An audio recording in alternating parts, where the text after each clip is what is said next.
ప్రస్తుతం మనతో పాటు ప్రముఖ ఆధ్యాత్మికవేత్త మంత్రతంత్ర జ్యోతిష్యులు ఐకాన్ ఆస్ట్రాలజర్ సురేష్ బాబు గారు మనతో ఉన్నారు. గురువుగారితో మాట్లాడదాం.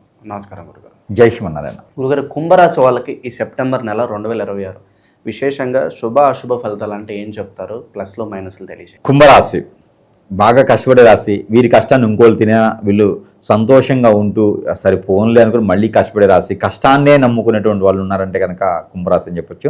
ఇక ముఖ్యంగా ఈ సెప్టెంబర్ మాసం 2026 సంవత్సరం అయితే కనుక ఎన్నో రకాల ఒడిదుడుకుల నుంచి బయటపడి ఈ స్థాయి వరకు వచ్చామా అనుకునేటువంటి రాశి అనమాట కుంభరాశి. ఇక ఈ మాసంలో అయితే కనుక రియల్ ఎస్టేట్లో నష్టపోయిన వాళ్ళు, లాస్ అయిన వాళ్ళు, పంటమూలు పండించేదానికి నష్టపోయిన వాళ్ళు, లాస్ అయిన వాళ్ళు అందరికీ కూడా మరొక అవకాశం మళ్ళీ వస్తుందని చెప్పొచ్చు. ఎందుకంటే గ్రహాల యొక్క స్థితిగతులు అన్నీ కూడా చాలా బాగున్నాయి. ఎట్లా అంటే బుధుడు స్వస్థానంలో కన్యారాశిలో ఉన్నాడు, శుక్రుడు స్వస్థానంలో తులారాశిలో ఉన్నాడు. ఇక్కడ ఈ స్వస్థానానికి 2 గ్రహాలు మారుతున్నాయి. అలానే సింహరాశిలో 14వ తారీఖు స్వస్థానంలో రవి భగవానుడు ఉన్నాడు. అంటే 3 గ్రహాలు స్వస్థానంలో ఉన్నాయి. ఇక 14వ తారీఖు తర్వాత కన్యారాశిలోకి ఈ యొక్క రవి భగవానుడు వస్తాడు. ఈ తరుణంలో ఈ 2-3 రాశులు స్వస్థానంలో ఉన్నటువంటి గ్రహాల యొక్క స్థితిగతులు అన్నీ కూడా కుంభరాశి వారిపైన మంచి శుభదృష్టితో ఉంటూ వారికి మంచి చేసేదానికి మళ్ళీ తరుణం ఉంటుంది. అందుకని రియల్ ఎస్టేట్ రంగాల్లో కానివ్వండి, ఏదైనా సైన్సిస్ట్ కానీ, ప్రాసెంట్ డిజైనర్ కానీ, లేకపోతే కన్స్ట్రక్షన్ రంగాలు చేసే ఆర్కిటెక్చర్ కానివ్వండి, బిల్డర్ కానివ్వండి, మేస్త్రి కానివ్వండి, ఇనుము, ఇటుక, ఇసుక రంగాల్లో, పెయింటింగ్ రంగాల్లో ఇలాంటి వాళ్ళల్లో కనుక ఖచ్చితంగా కష్టపడే తత్వం ఉంటుంది. కాబట్టి ఇలాంటి రంగాల్లో బాగా రాణించేటువంటి స్థాయి అయితే బాగా కనిపిస్తుంది. ఉండగా ఎవరో వస్తారు, ఒక ఫ్యాక్టరీ వెళ్ళిపోయిన రాస్తారు. ఎందుకంటే మీరు తప్పితే ఇక మాకు ఎవరు సరైనోడు కాదండి అని చెప్పి రాసిస్తారు. ఇప్పటికప్పుడు కష్టపడుతూనే ఉంటుంటారు. ఏ విషయంలో ఏ రంగంలో అయినా సరే కష్టపడే వాళ్ళు ఉన్నారు అంటే కనుక వాళ్ళు కుంభరాశి వాళ్ళు. మీరైనా ఎక్కడైనా ఫ్యాక్టరీకి కానీ, ఇండస్ట్రీకి కానీ, ఆఫీస్కి కానీ వెళ్ళండి, కొట్టొచ్చినట్టు కనిపిస్తారు కుంభరాశి వాళ్ళు. వాళ్ళు చేసే పనితీరుని కానీ, ఆ ఇష్టము, ఇంట్రెస్ట్ కానీ చూస్తే మనం ఖచ్చితంగా చెప్పవచ్చు మీది కుంభరాశి అని. నాలెడ్జ్ లేకపోయినా కూడా చెప్పవచ్చు. అలాంటి వ్యక్తిత్వం గల వాళ్ళనమాట. వనరులు ఎక్కడ తగ్గరు, తప్పించుకోవాలని చూడరు.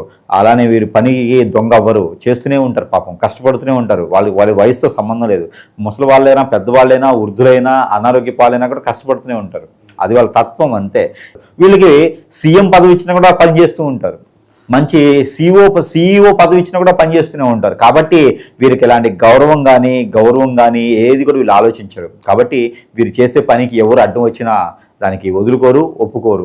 ఎన్ని నిమగ్నాలు ఎదురు వచ్చినా, ఎన్ని ఆటంకాలు వచ్చినా చేసే పని ఎక్కడా కూడా మిస్ అవ్వకుండా నమ్మకంతో చేసే వ్యక్తులు ఉన్నారంటే కనుక కుంభరాశి వాళ్ళు. కాబట్టి ఈ సెప్టెంబర్ మాసం అయితే మంచి తరుణం వీళ్ళకి ఎదురవబోతుంది. మంచి సానుకూల వాతావరణం, మంచి రంగాలు కూడా వీరికి తోడవుతున్నాయి. కాబట్టి ఆ రంగాలు అట్లా వైపు ముందుకు వెళ్ళొచ్చు. ఇక గ్రహాలన్నీ కూడా వీరికి మంచి సానుకూలంగా ఉన్నాయి. మరి ఇన్ని రకాలుగా ఉన్నాయి కదా. మరి సెప్టెంబర్ మాసంలో గురువుగా చెప్పింది వింటే మాకేదో జరుగుతుంది, బాగుంటుంది అనేటివి మాకు తెలుస్తూ ఉంది. కానీ మేము పుట్టిన దగ్గర నుంచి మేము చూస్తూనే ఉన్నామండి. ఎక్కడ మేము ఏది సానుకూల పడేటి వాతావరణం దొరకట్లేదండి. ఉన్నది ఉండటానికి దొరుకుతుంది. రేపొద్దున బాగుంటుందా బాగుంది ఈరోజు ఆలోచించుకుంటూ, ఈ రోజు కోసం ముందుగానే మనం కోపడుకుంటూ, కోట్లాడుకుంటూ ఉండేటువంటి పరిస్థితి ఈరోజు ఎలా జరగాల అని ఆలోచించుకునే పరిస్థితి ఏర్పడతా ఉందన్నమాట. ఇలాంటి పరిస్థితి ఎందుకు ఏర్పడతాయండి?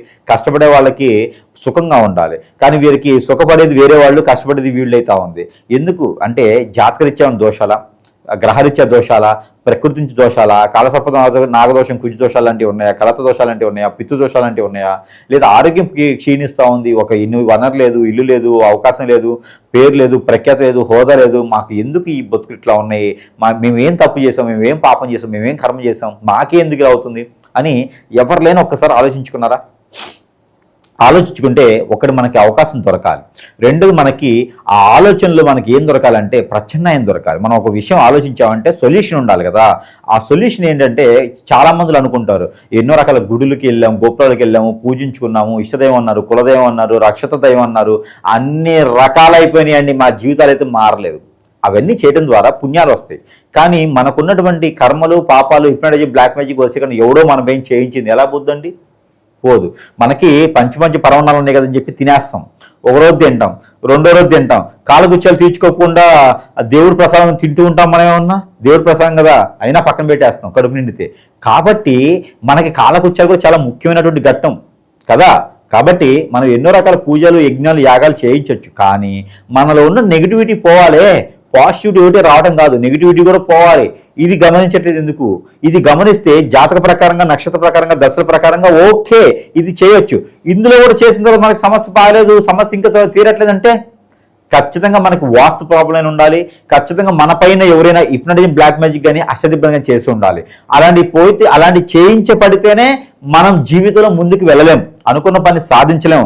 ఈ నరదిష్టి వీటి వల్ల ఎట్లా ఉంటుందంటే షాప్ పెడతాం, మంచి పిల్లల్ని పెడతాం, ఎంప్లాయీస్ని పెడతాం, బాగుంటుంది, 4 మాసాలు బ్రహ్మాండంగా సాగిద్ది, ఇక మీరు తిరుగులేదురా అని కూర్చున్నాం, అనుభవించు రాజా అని మంచం మీద కూర్చుంటాం, అంతే కదా. తర్వాత 4 మాసాల తర్వాత మొదలైద్ది సంఘర్షణ, మొదలైంది మనసులో, వ్యాపారం ఉండదు, నష్టం, అప్పులు, ఏంటి 4 మాసాలు బాగుండి 5వ మాసాలు ఏమవుతుంది, ఎందుకు బాగోదు, ఇంకా పెరగాలి కదా, తగ్గుతున్నాం అంటే ఏంటి సంబంధం, ఎవరో మనమేం కన్నేసి గట్టిగా చేపించారని అర్థం. అది కాకుండా నా జాతకం బాగాలేదేమో, గ్రహాలు మారిపోయినాయేమో అనుకుంటే, గ్రహాలు ఏం మారినా మనకి స్థితిగతులు 3 రోజులు ఒకసారి మారాలి, లేదా 15 రోజులు ఒకసారి మారాలి, లేదా నెలకి మాసానికి ఒకసారి మారాలి కదా. అలా మారట్లేదు అంటే మాత్రం ఖచ్చితంగా మన పేరు జరిగిందని అర్థం. ఎవరైనా ప్రేమతో అని చెప్పి, అభిమానంతో అని, ఇదిగోండి నేను ఇంట్లో పొంగల్ పెట్టని తెచ్చిచ్చారనుకోండి, దానిలో నేను కనపొచ్చు, దానిలో నేను కలిపేసి మనకి బిర్యానీ కోసము పిలుస్తారు కదా అభిమానులు, ఫ్యాన్స్, అసోసియేషన్స్, అంటే చుట్టాలు, బంధుమిత్రులు అందరూ కూడా మన మీద ప్రేమ, అభిమానం అని చెప్పి కపట నాటకాలతో పిలుస్తూ ఉంటారు. ఇండ్లకి పిలిచేసి మిమ్మల్ని ఒక్కనే పిలిచానని చెప్పేసి భోజనం పెడతారు గట్టిగా. ఆ భోజనం ప్రేమతో పెట్టరు, మనల్ని ఎదగకూడదని చెప్పి అష్టదిబ్బం చేసి ఏదో ఒక పౌడర్ కలిపి దాంట్లో పెడతారు. ఆ రోజు నుంచి మనకు మొదలైద్దండి ఇక భజనే, ఏముండదు, పాండ్రంగా విట్టలేని భజన పాడుకుంటూ ఇక కూర్చోవటమే. ఎందుకంటే ఒక పని ముందుకెళ్ళదు, అష్టదిబ్బందులు అయితే మనం అవన్నీ గ్రహించాం. అబ్బే వాళ్ళు మా వాడండి, మా మంచి దోస్తు అండి, మా వాడు ఎందుకు పెడతాడండి నాకు, పెట్టడానికి గ్యారెంటీ ఉందా?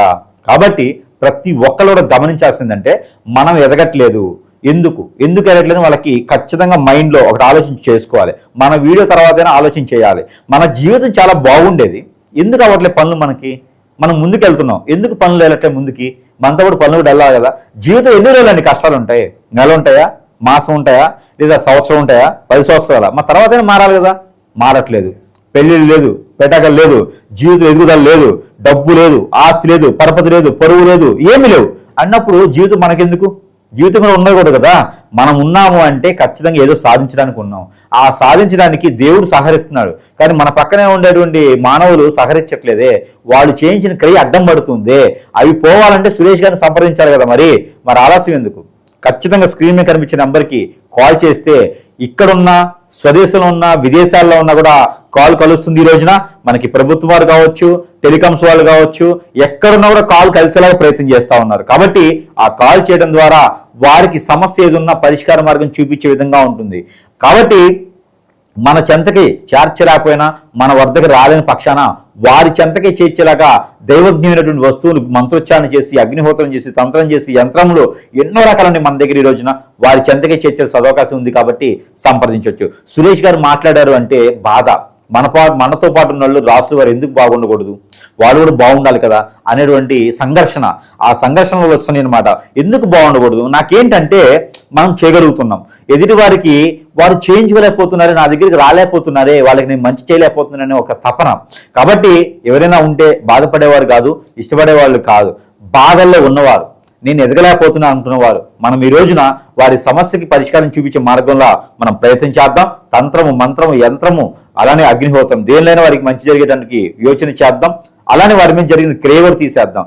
అలానే మరొక విషయం ఏంటంటే, ఈ రోజున సంపాదించుకోవాలని కానీ తపన ఉన్నవారు, తాపత్రయం ఉన్నవారు, నిలదొక్కాలనుకున్నవారు, బాధ్యత కోసం చేసేవారు, పేకడాడతా ముందవుతండి కాదు, బాధ్యతను నిర్వర్తించుకుంటా, నేను ఒక స్థాయిలో ఉంటా, ఒక వ్యాపారం నిలబెట్టుకుంటా, 10 మందికి మంచి అవకాశాన్ని కల్పిస్తా అనేటువంటి సంకల్పం ఉన్న ప్రతి ఒక్కరు అర్హులే.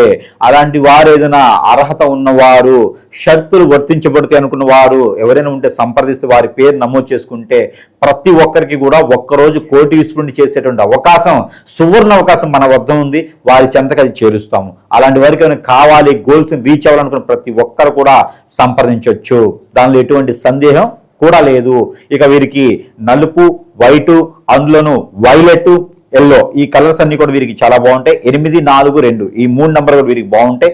పరమర దిశ, ఉత్తర దిశ ప్రయాణాలు వీరికి అద్భుతంగా ఉంటాయి. ఎలానో భాద్రపద మాసం వస్తుంది, వినాయక చవితి పర్వదినాల 8, 4 ఈ 2 రోజుల్లో కనుక మనకి నల్ల మినుములతో చేసినటువంటి గారెలు 4వ రోజు, 8వ రోజు కనుక కుండ్రాళ్ళు, కురుములు, అరిసెలు, చలిబిడి ఇలాంటి నైవేద్యం కనుక వినాయక స్వామి వారికి పెట్టొచ్చు.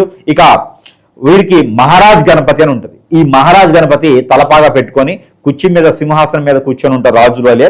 అలాంటి గణపతిని తెచ్చుకొని పూజించుకుంటే వీరికి అన్ని రకాల అవరోధాల నుంచి కొంతమేర వైదొలిగేలాగైతే ఉంటుంది. కాబట్టి ఇలాంటి పరిహారాలన్నీ కూడా చేసుకొని ఖచ్చితంగా వీరు కూడా అదృష్టవంతులేదానికి అవకాశం ఉంది. ప్రతినిత్యం కూడా ఒక చిన్న చిటికెడు ఆవాలు, తెల్లవాళ్ళు తల చుట్టూ దిష్టి తీసుకొని ఎక్కడైనా పడివేస్తే కనుక వారి మీద ఉన్నటువంటి రుమ్మతులు, నరదిష్టి కొంతమేర తగ్గేటువంటి యోచన అయితే కనబడుతుంది. ఓవరాల్గా కుంభరాశి వాళ్ళకి ఈ నెల ఎలా ఉండబోతుందో మంచి విశ్లేషణ అందించారు గురుగారు.